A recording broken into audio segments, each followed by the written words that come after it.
Say hi, Murli. Let's see him join now.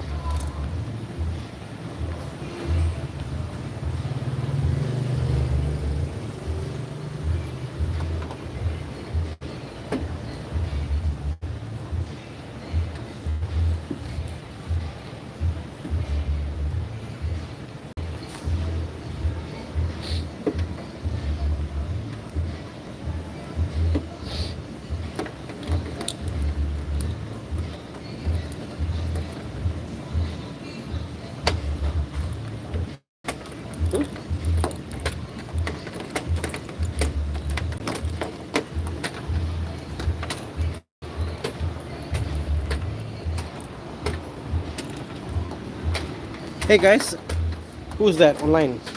Yo, Gurpal, apa khabar? Live from Plus Performance.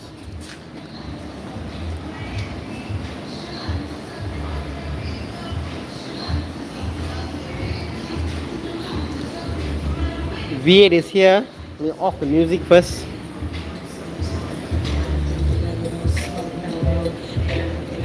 What's up, Andy? How are you? So this is my V8, my 4.5 V8 Cayenne. We're doing a coolant refresh check on this car. Yeah, Porsche baby. Isn't it nice? You know what's crazy? Yeah, if you look at the Porsche Cayenne, all this stuff, this all covers. This comes out. This comes out. The actual engine is actually much smaller, and the V8 it sits actually down there. The center part is all the intake, and it's a very interesting engine. I know, very smooth, nice to work on actually. Give you a tour of the engine. This is like a, I think it's a torque dampener. So the torque is high on a V8. So when the engine turns left and right, this is the torque dampener. I've seen on the Cayenne 3.2. No, I've seen on the Volvo XC90, the old one. The torque dampener is on that end, so the torque goes this way because it's a 5-cylinder. On a V8 it's this way, so this is the torque dampener on the V8. You know, very interesting car, the Cayenne V8 1.5. Over there I got my Jihad 6 E36. Just fixing up the door here. Let me show you. Encik Murli, apa khabar? Baik, so Murli is fixing the door. See there?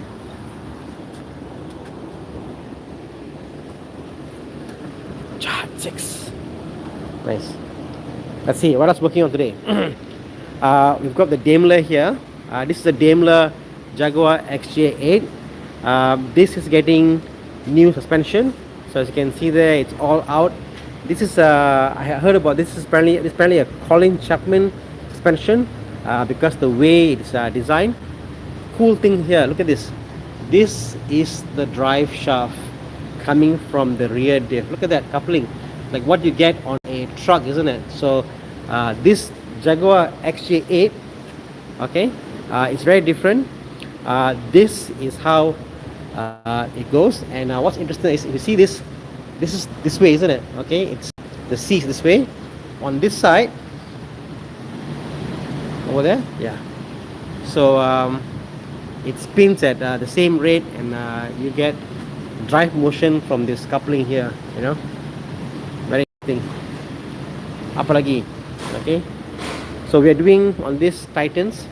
As you can see there, we are a dealer for Titan SP3, and the Jaguar is getting Titans done up. Okay, so let me see if I can show you the front of the V8. Another V8 here. This is a Jaguar XJ8. It's a 4-liter V8. Very nice, very beautiful. Love it, love it. Okay, what else can I show you in the shop? Tools, messy, but yeah, the shop is messy, but that's what happens when you're working. It's a working shop, you know. Apa lagi? Shop bike. Yep, and we also do DNA tuning. If you got cars, vehicles, pickup truck, motorcycle, come and see us. We can do for you tuning. That you see there, you can see, that is a turbo from a Mark 7.5 Golf GTI. We use it as paperweight. The turbo was blown and we put in a bigger turbo onto that particular car. Thank you, Gopal. And we got some nice steering there as paperweight also. Okay, let me show you around the shop. So we're on USA 1. This is where we are. It gets quite quiet here. It's a very industrial area in front of the food stall, as you can see there. Food stall there, people are paying. And the shop is here, Plus Performance. Yeah, very quiet. No one disturbs us. Empty roads.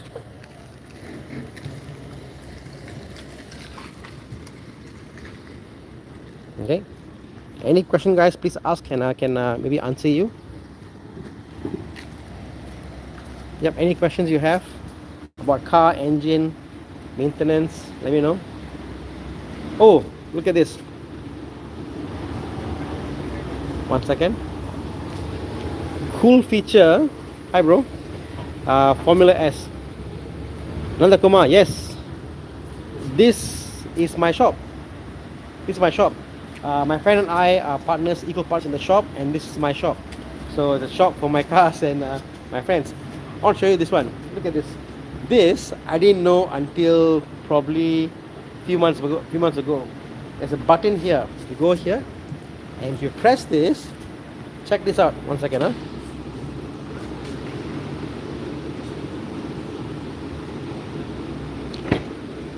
It opens up. How cool is that? So on the Cayenne, the window actually opens up halfway. Then if you close this up, just close this. Yep. Then you have the full latch. That's the exhaust I bought. Used exhaust with Valvetronic. Not sure which car I'll put this through, but yeah, it's gonna go to a car. Not sure which one yet though. More parts there, car parts. This is Thana. Myvi Gen 3 gearbox, something from first, second, third to fourth. Do you know why? Any shop you recommend? Okay, Elvis TWS. Let me give you a tip there. Okay, gearboxes are not cheap, especially for Myvis, and some shops charge you quite a bit to install them. There's a shop in Ampang, I think it's called Sun Fat or whatever. They are pretty good. 1,000 plus. They give you all in all to you go in there, bring in the gearbox. They're happy to service it, and then they will do for you the whole bit. You know. Alex, hope that helps. Go to a gearbox repair shop and give them the car itself. Don't go to a mechanic shop. Give it themselves, because why? It'll be much cheaper if you actually give it to them. NDT. Thana, been hearing people complaining about CX feeling wobbly when cornering. Is it exaggeration or others? Okay. So the CX-5 is a car that gives you body roll. The whole idea of the CX-5 is it's a car that gives you body roll, and you feel the body roll when it actually goes to the corners. If they're wobbling, if they're old, potentially it's an issue. But I think it's a car that is softer. It is not as tight as a Tiguan. Tiguan is tight. CX-5 is soft like a Lexus. So yeah. But again, please go and check it out, and then see what you like. You know, drive a new one, and you know. Adrian Wang, hi bro. Want to buy a 718, but heard maintenance is expensive. No lah, bro. Do not go. My advisor. Do not go to a. Oh, this is hard, huh? Do not go to a shop that charges you Porsche taxes, because a 718 to service it is as easy as servicing any other car. Yes, there's the issue of getting the plugs, but if you look online, it's not that difficult to get to. I can't see why they will charge you exorbitant amount of money to service the gearbox as well as cleaning the plugs. What I recommend for you is go and study, for example, the process on how to service your car and gearbox. know the facts. Don't do it, but you know the facts. For example, you need to get the car up to temperature before you change the oil. Once you put one and then you heat up the car again, correct temperature and test. You know that must be done correctly, because when you put the oil out from the car from for let's say for gearbox and stuff, it will differ depending what state your car is in and stuff. You know. So, but yeah, I think servicing a 718 is as cheap as Mercedes and any BMW. When upload story of it, or T3OE. Okay, but T3OE is out. I'm going to make a video on this. It's going to be a big story. I'm just waiting for my insurance to be road legal. I've submitted the insurance to get a insurance. I should get it by tomorrow because they were on leave last week, and I was trying to do NCB transfer from another car to this car. So yeah, once the car is I got road tax and insurance, I'll get the car on the road. I'll do a review, and I will tell you all about it. The story is crazy. The T3 story is crazy, and I think all of you should know what happens. Oh, let me show you my car. Let me show you this. Isn't she lovely? I love this car so much. Is it what? Is it what? Huh? This is Murli again. Come to plus, come see Murli. On the exhaust. Belanja bang. Oh.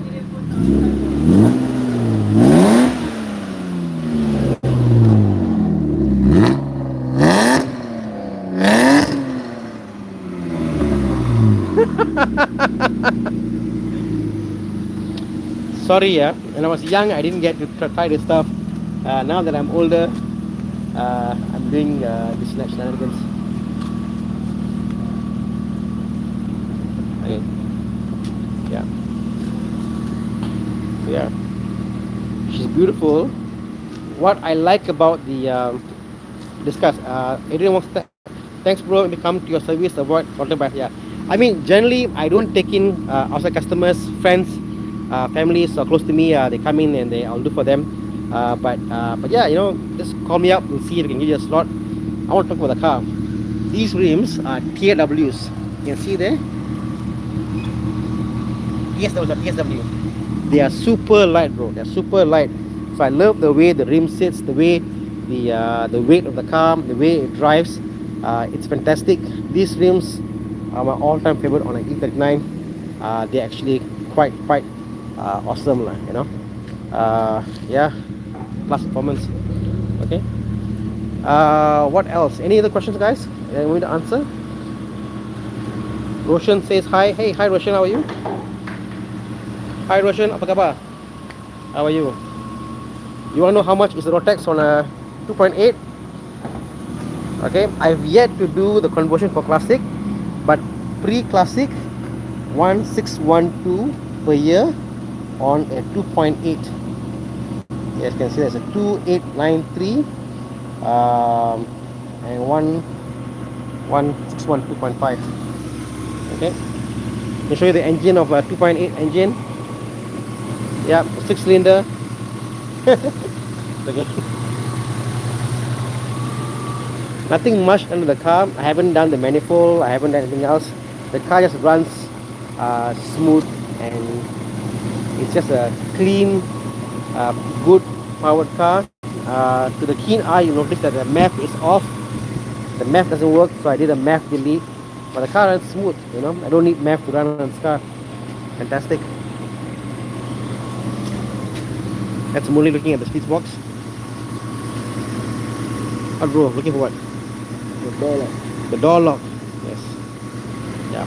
Having issue with my doors. Just trying to get my power lock on the door to work.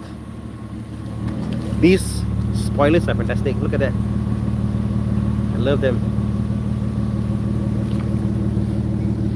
Cool, isn't it? BMW, man.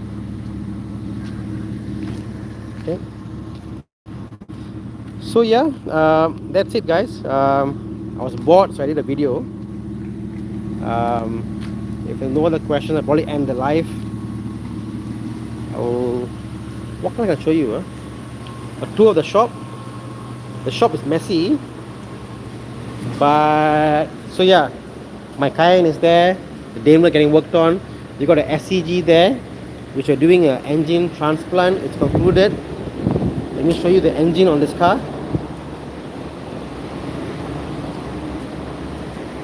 Yep, new engine is in.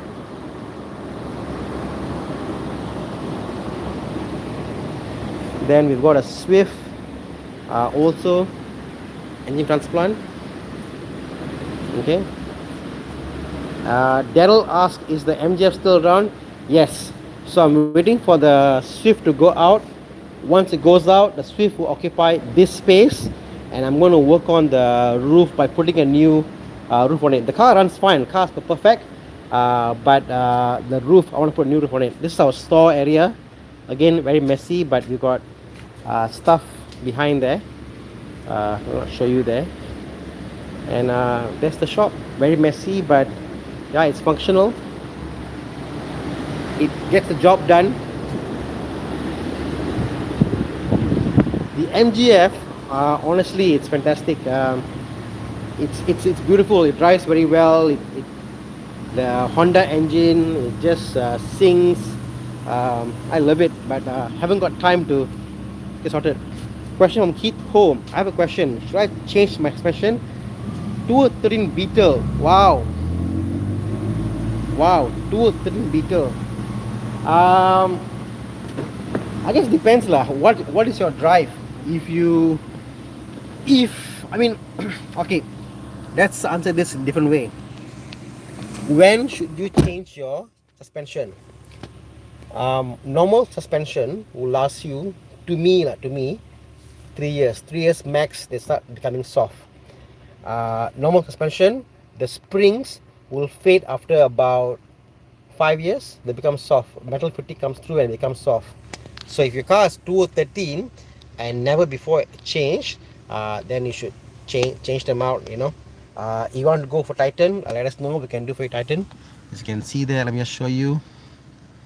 Yeah, Titan will solve all your problems. It's a great product. I love it. I've used it in a lot of my cars, and I'm a true believer of Titan. They do a fantastic job, good after sales service. But yeah, change it, bro. The problem with stock suspensions are you pay quite a lot. I mean, even for stock suspension from VAG Group, I would reckon the front will cost you like at least 2,000, the rear about less than that.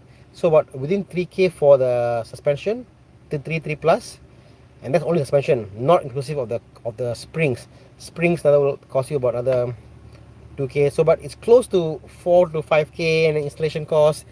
Then once you do that, you say, okay, what about my top my absorber mount? Another few $100. What about my bump stop?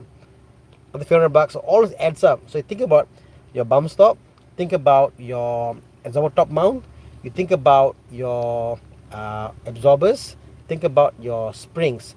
You add all these things together, it'll cost you way more than what they call 6K. 6,000 plus, you can get a full set of Titans, which comes with your top absorber mount, your bump stop mount required. It comes with what they call your coils and your absorbers, and they are for life. Because why? They are fully serviceable, because it's company in Malaysia. They make it here and they export around the world. Every few years, if you feel it's a bit soft or it's a bit worn out, because why? Shocks do wear out. Because why? They got oil. The viscosity of the oil wears out. The seals on the plastic will actually break. So you can actually go back to Titan and they will help you to service it, and it becomes new all over again. So I feel that the Titans are actually a much more economical way to own a car. If you're going to own the car for more than a couple of years, it's an old car already, get Titan on them, perfectly fine. They are fantastic. You can make it soft, hard. It's soft, hard, high, low, and body shift. So what that means is you get the idea of soft and hard. So how soft or hard what I call the shocks are. You can also set high or low. You can set what I call the car to be higher up. Sorry, the car to have higher or lower rebound rate. Then there is the issue of body shift, which means the whole shocks can actually be pushed up and down. So which is fantastic. So you do get a lot of flexibility by going with Titans. And I think some also some aftermarket suspension. Not all the cars can do body shift from front and back, but you can do on most cars. I quite like them. So Keith, I hope that answers the question. Anybody else question I haven't answered? Andy I've answered. Alex have answered. Nanda Kumar, Formula, Mr. Formulas. Yeah. So guys, ask away. I can hopefully answer some questions while I wait for my car to be ready. And it's cool having your own workshop because things get done. things get done. Things get done your way. The problem with most, okay, Chris Norway asked, I'm looking for a less kachao car, E-Class or 5 Series. Okay, Chris, honest to God, Chris, I'm telling you, bro, get the 5 Series. Tell you why, okay. Whether new or old, okay, put this way, BMW sold the most amount of luxury cars, like luxury segment cars, compared to Mercedes. There are more 3 Series or 5 Series on the road than there are E-Class and C-Class. Yeah, honest to God. You must understand that there are more mechanics can do BMW than Mercedes. Because Mercedes system somehow I feel is a closed loop. There are very few people actually can do Mercedes well. And the way to diagnose them and stuff, it's a bit limited. And I think it's because the fact of the aftermarket scene. BMW cars are performance cars for enthusiasts, car enthusiasts. Anybody who drives cars fast and they enjoy driving them. Although I love Mercedes for certain cars, I'm wearing a Mercedes badge now. The BMW has got a bigger following for aftermarket. What that means is things like your Beamer code and all these tools to scan, to modify, all that stuff. There's way more support. People are working on the cars on BMWs opposed to Mercedes. And that's why I say, every single problem with a 5 Series or a BMW is known. It's a known factor. And all of them, if you tell them, I need to do my charge pipe, fix it, integrate engine. If you have a newer car on a B48, you tell them, look here, I want to upgrade my cooling system. They can do it, you go on forums. So it's a very well documented issue because all cars have got issues, but when it's well documented, yeah, less hassle, go for a BM, don't go for a Mercedes. NDT, I'm scared to test drive the Mazda 6-man. I'm worried that after test drive, I'm worried that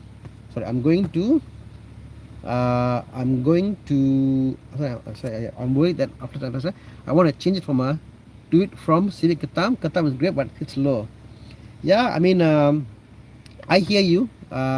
Civic is nice, but Civic is sportier drive.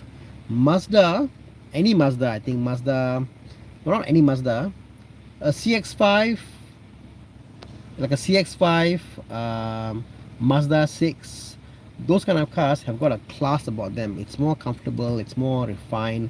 I tell you guys honestly, this is my honest opinion. I love BMW, but Mazda interiors are way better than BMW. Honest to truth. I wish the interior on the Mazda was in the BMW. That's how good I think Mazda makes the interior. It's a very comfortable ride. It drives well. It's so nice inside. If you're a guy who has driven a lot of cars like myself, you get into a car and you immediately see things like, oh, you know what? Why is the screen just at the tip of the horizon of the dashboard? That's great because why? It doesn't obstruct your view looking outside. Mazda does that. Not BMW, not Mercedes. Mercedes couldn't give F about you in things like, for example, I know some guys who bought a Mercedes and they after a week they said like, oh, the dashboard on the Mercedes is too shiny. When I drive the car, it glares my eye. Mercedes don't care. Mercedes makes cars to look pretty and not on what works functionally. They don't. I didn't think that functionality is a big issue, is a big concern with Mercedes. Volvo is great. They think about functionality, what works, what doesn't work. Mercedes, I think, does a very bad job in terms of functionality and how things are laid out. BM still makes cars that are very well placed out, but Mazda, I think, takes the cream of the crop. Small things like on a Mazda. Do you know the Mazda screen that influences them? The screen on the Mazda, it's a color screen, but when you look at it, it looks like monochrome. You're like, oh, this is a black and white screen. Until you play Spotify and the song comes out, and you're like, oh, the song cover is color. Why isn't the color? Why isn't the screen on color? Because they don't want this they don't want you to distract you. Your screen on the meter cluster, the white pixel on the meter cluster is the same white that you get on the white on the screen or on the dials. Think about it for a while. The white on the analog dial and the LED is the same tint and color as the white on the screen that's on the screen and on the MMI system, on their input and stuff. So they've gone to the extent of making sure that it doesn't glare you. They make sure that everything is nice and smooth and looks seamless. Mazda is just fantastic with interior. Okay, I see another question there. Jetson says, want to change brake disc on my Passat B8? Are Brembo extra worth it, or just change back to stock? I guess it depends on your driving. Honestly, very few cars I've driven where I find that the stock brakes are insufficient. The only car I can think of where I drove that the brake was insufficient was the Mazda CX-5 Turbo. The brakes on the car is insufficient. All the cars work very well, but what I understand is that people don't know how to use brakes, and when they change their brake pads, for example, they don't know how to so that means most workshops do a very bad job in teaching you on how to use your brakes.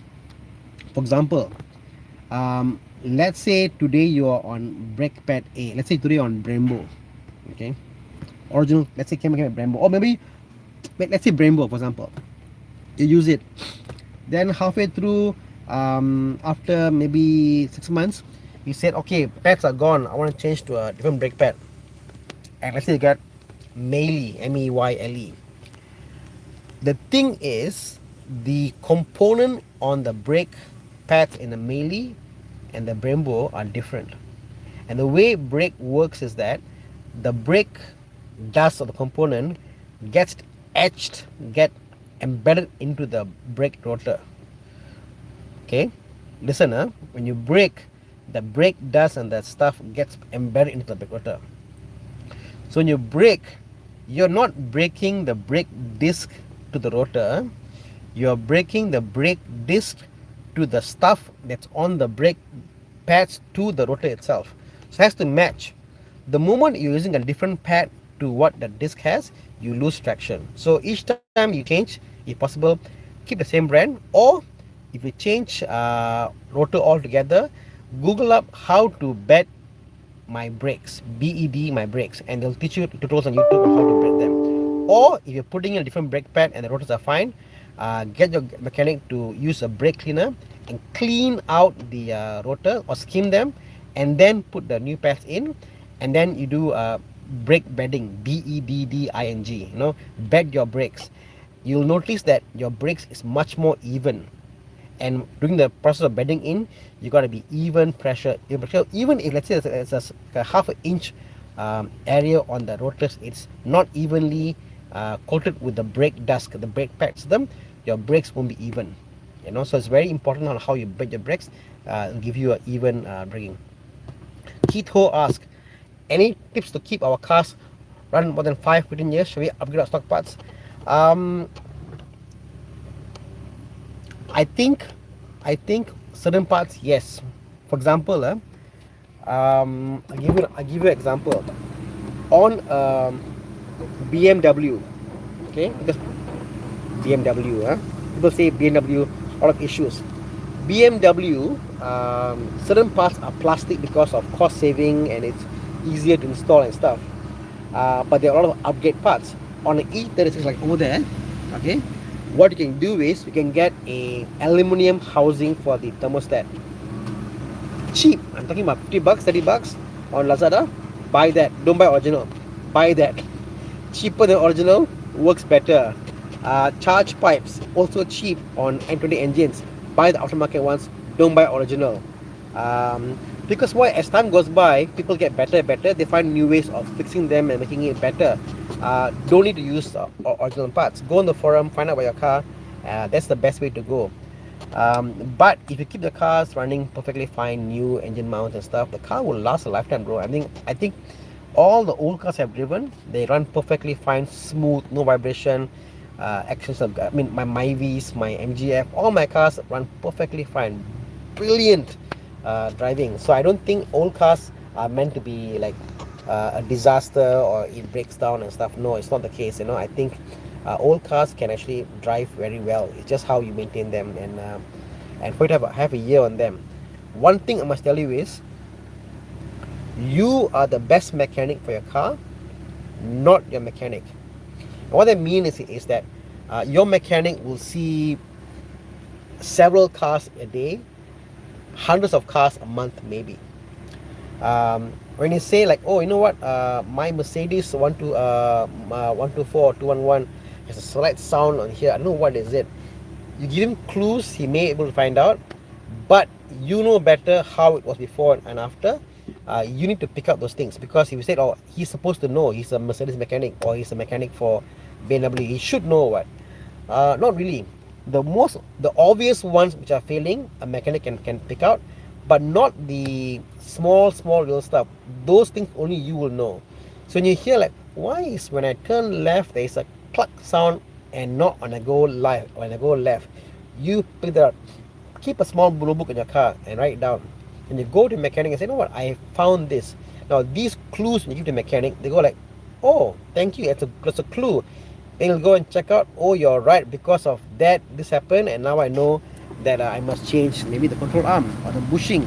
So you may end up having a cheaper cost for maintenance, because you fix the problem ahead of time versus fixing it much later on the day.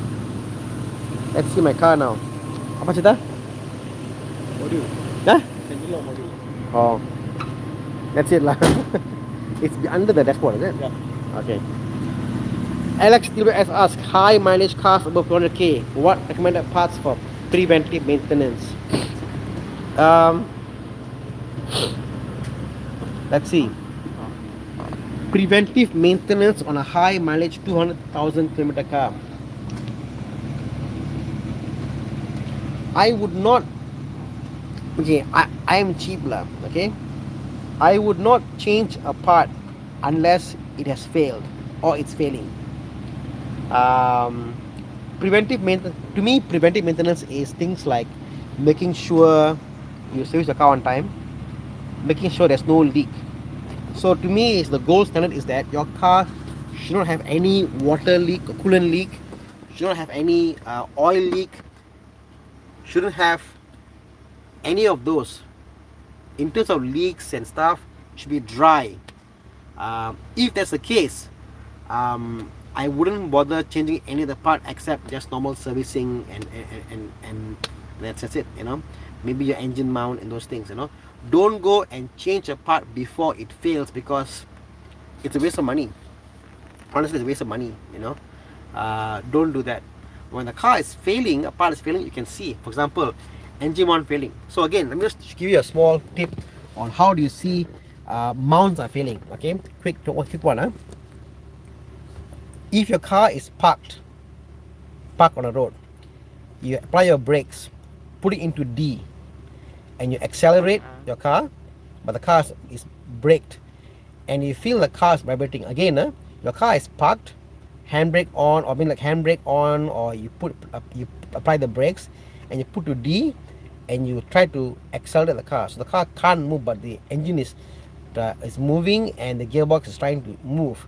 If there's a shake on the car, that is a transmission mount. Okay.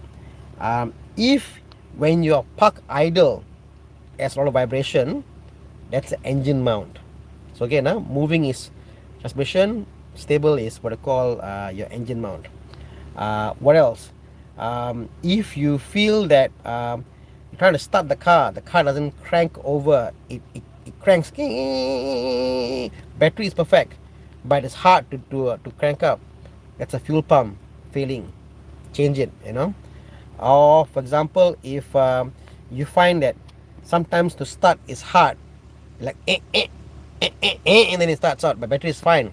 Starter issue. So these are just common sense things you should know about what is what when it doesn't start.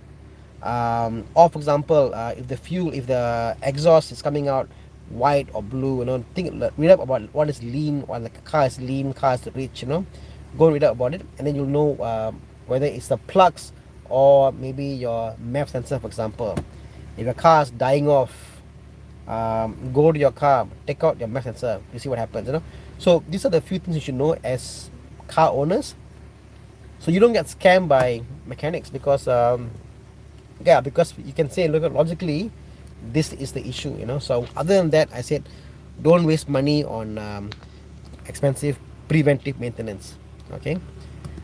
Okay, apa lagi, water pump also, there be a sound. Water pump on most cars, if it's failing, you'll see it's leaking, or you can see there'll be a sound it makes because it's dry and the bearing is out, you know. So it's very obvious, you know. If the car is not making funny noises, don't bother spending money on preventive maintenances. These are all just scams, you know. um, I know that people say you must do it because why the manual says it, but guys, it's a 200,000 kilometer car.